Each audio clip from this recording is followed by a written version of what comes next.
দুনিয়ার কিছু মানুষ আছে, মানুষই বলবো, কারণ অমানুষ তো আর বলা যাবে না। বাট মানুষগুলো এমন, মূলত হচ্ছে তাদেরকে দেখতে মানুষের মতো, তারা চলাফেরাও করে মানুষের মতো, কথাবার্তাও বলে মানুষের মতো, কিন্তু তাদের মনটা পশুর থেকেও নিকৃষ্ট।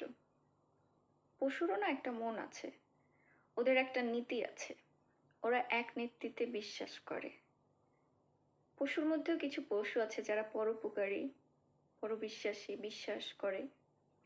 কিন্তু এই কিছু মানুষ যারা আসলে দেখতে মানুষের মতো, আকৃতি মানুষের মতো, বাট আসলে এদেরকে কি বলতে হয় বা কি বলে, এটা মানে বলার ভাষা আমার কাছে নেই। আপনারা একটু বলবেন।